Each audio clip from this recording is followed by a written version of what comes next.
Praise the Lord. Hallelujah. Praise the name of the Lord. Hallelujah. Praise the Lord. Hallelujah. Fún Ọlọ́run tí ò yí padà. Ọlọ́run tó jẹ́ ìmí ni má ṣe bẹ̀rù. Bẹ́ẹ̀ni, ọ̀kan lánàá, ọ̀kan lónìí, ọ̀kan títí ayé àìnípẹ̀kun.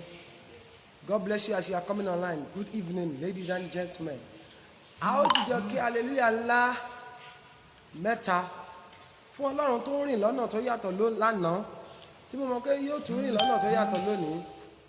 A ó jíjọ kí hallelujah ńlá mẹ́ta àti ògo mẹ́ta sí Ọlọ́run fún àánú rẹ̀ lórí ayé ti èmi àti ẹ̀yin.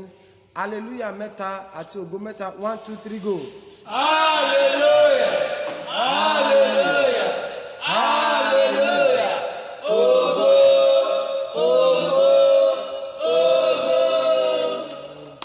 My name is Ayo Adewale Wole Adodainika.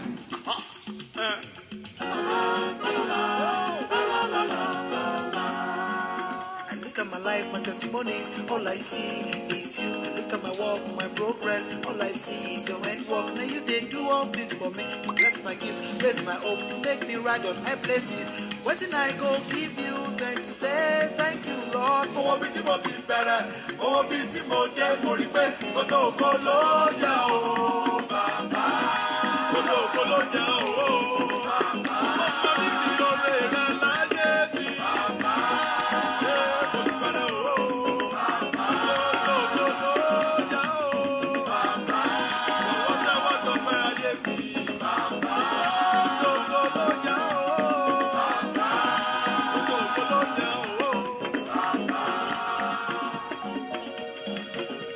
My beginning was small, now you changed my levels like yesterday. I started, you brought me farther than my dreams. You forgive my sins, you anoint me, now you make me what I am. You love to work with me good and to say, oh Baba, mo bi ti mo ti bẹ̀rẹ̀, mo bi ti mo dé, mo rí pé ògo ló yá o Baba, ògo ló yá o Baba, mo dúpẹ́ oore rẹ láyé mi Baba, lọ́wọ́ tọpẹ́ ayé mi o. God bless you, sir. God bless you, man. Hey, Baba.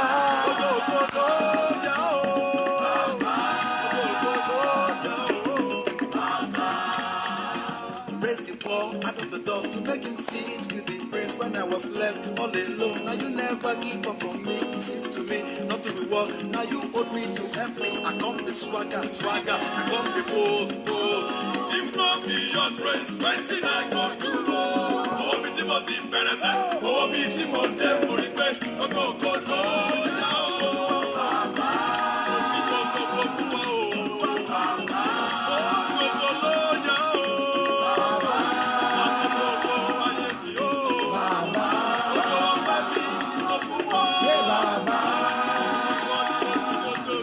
Baba.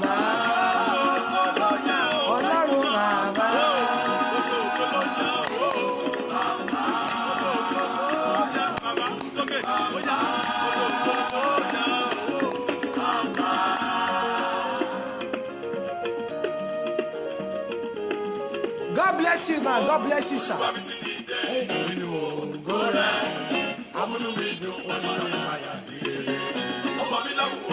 Ó bá aṣọ ẹ̀gbọ́n mi yá, Olúwa mi ti dìde nítorí tèmi.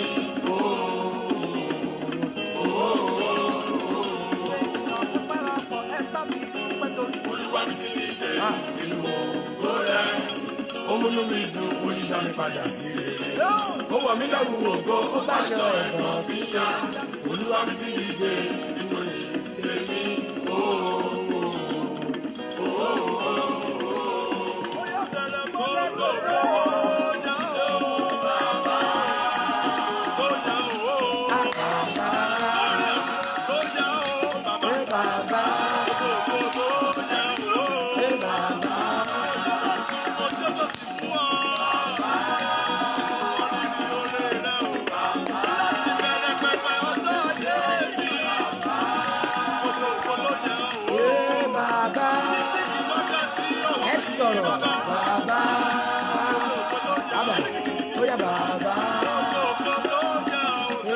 Baba.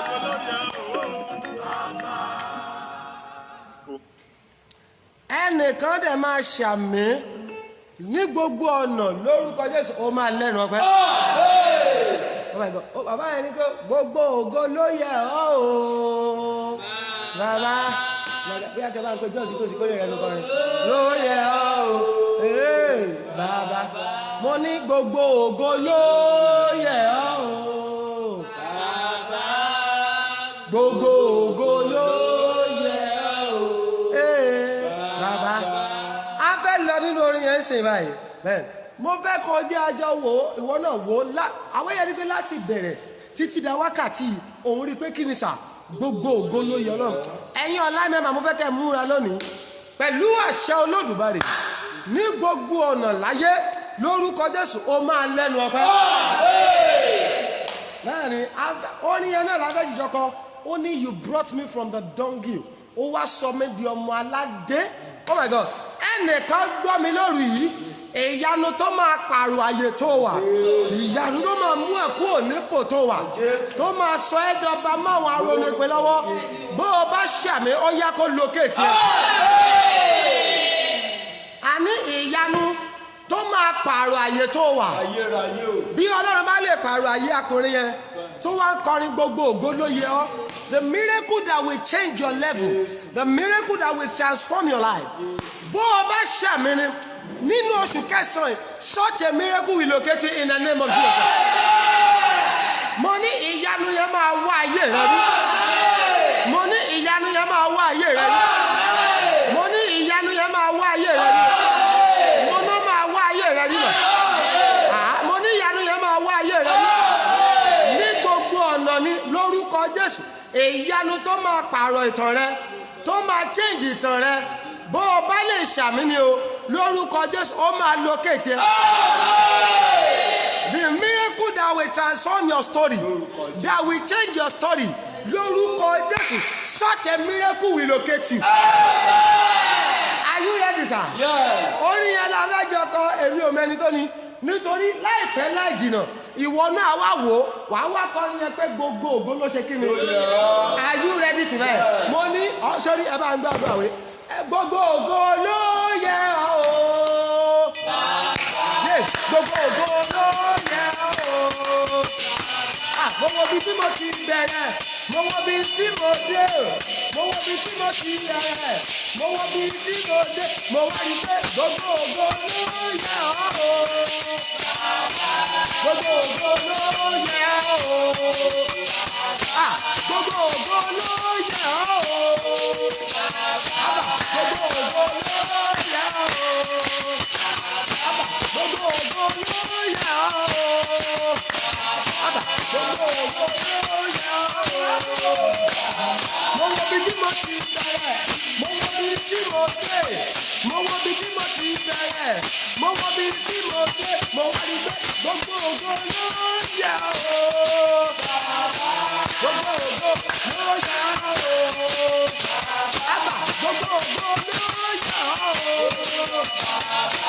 Gbogbo ògo ló yẹ ọ́ o. Ẹ̀gọ́sà tó bá ohun yẹn dọ́jọ́ Ọlọ́run bá wọn kan ṣe sí àṣírí yín ti tú ó túmọ̀ pé bro Joshua ló ń fi àtẹ́wọ́ ló fi ń kó yín ní ìyanu mi báyìí ẹnu ìgbà tí ò sí lé báyìí ọwọ́ yín kò tiẹ̀ tọrọ kò tiẹ̀ dàbí pé ń pàtẹ́wọ́ sà that is the truth ẹ kó lórí ẹ̀ mo fẹ́ rojọ́ kò sẹ́rọ̀ ẹjọ́ mẹ́ mo fẹ́ kó lo ọwọ́ yẹn dáadáa sà bẹ́ẹ̀ni ohun tó wà glaring ni kò ṣe sọ̀rọ̀ àtúnyẹ àtọ́ kankan mọ́ sórí mo fẹ́ kọjá lọ́wọ́ yẹn sórí Olúwa sọ pé someone is watching me tonight ó bá ìtìjú kan ó bá ẹ̀gàn kan pàdé láìpẹ́ nǹkan kan tiẹ̀ lójú wọ́n fi nǹkan kan kẹ̀gàn rẹ and you will as if no God what is going on but the Lord is telling me pé òun mọ̀ọ́mọ̀ jẹ́ kí orí ìdojúkan yẹn ni kí ọ̀nà ìyanu lè ṣí fún ọ bó o bá gbàgbọ́ tó ṣàmì iye àwọn tó ti kẹ́gàn rẹ yìí oṣù yìí ni bó o bá ṣàmì wọ́n máa kí ẹ kú oríire bẹ́ẹ̀ ni ó bá ìdojúkọ kan pàdé láìpẹ́ I don't know the person Olúwa sọ pé ó dàbí pé no God what is going on it's as if the world is about collapsing on you but guess what the Lord is telling me to tell you now he allowed that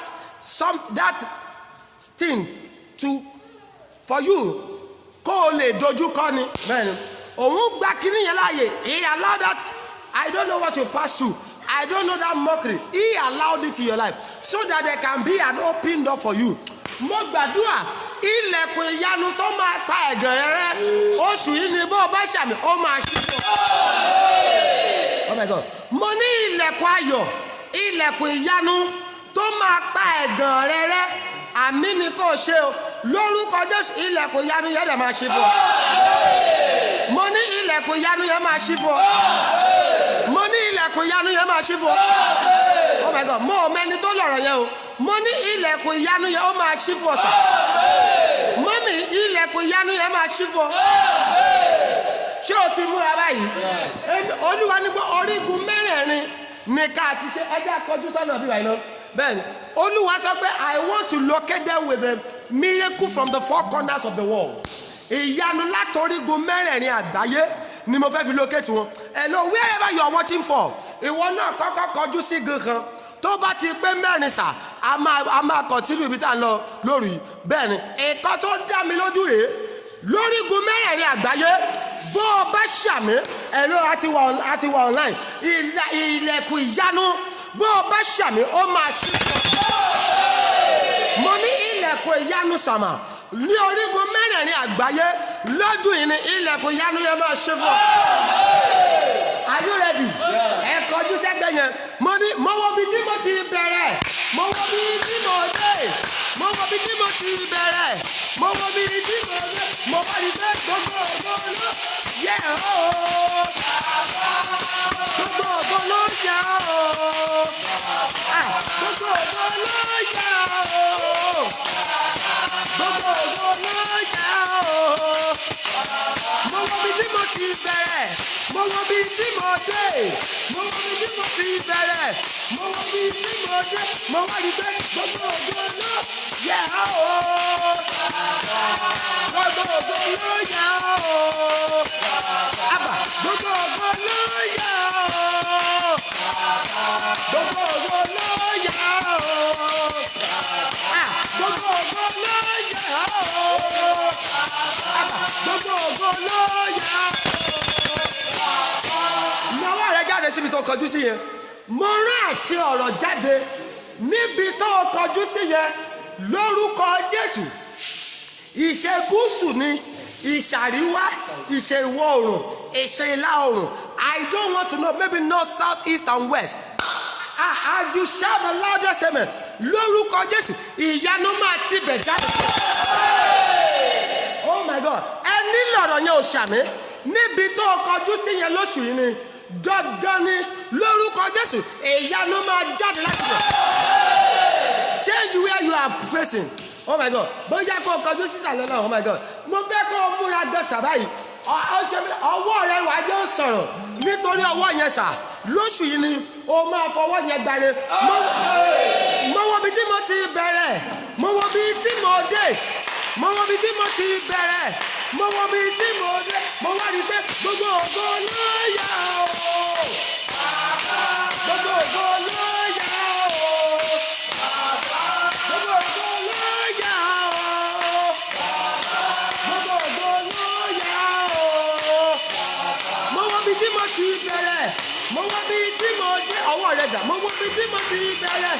Mo wo bí tí mo dé. Mo wá rí pé gbogbo ògo ló yẹ ooo. Gbogbo ògo ló yẹ ooo. Gbogbo ògo ló yẹ ooo. Gbogbo ògo ló yẹ ooo. Gbogbo ògo ló yẹ ooo. Ó tiẹ̀ gbogbo ògo ló yẹ ooo. Mo wo bí tí mo ti bẹ̀rẹ̀. Mo wo bí tí mo dé. Mo wo bí tí mo ti bẹ̀rẹ̀. Mo wo bí tí mo dé. Mo wá rí pé gbogbo ògo ló yẹ ooo. Gbogbo ògo ló yẹ ooo. Gbogbo ògo ló yẹ ooo. Gbogbo ògo ló yẹ ooo. Tó bá jẹ́ mi ni wọ́n ní wàá sá eré náwó síbi tó ti kọjú sí yẹn. Ẹ gbọ́ mi sà, níbi tó kọjú sí yẹn tí olóore rẹ wà bó o bá ṣàmì ó máa wá rí. Oh my God, olúwa ẹni ṣàmì jù lóru iná kọ́kọ́ dá lò. Ẹ̀yin tẹ́ wà online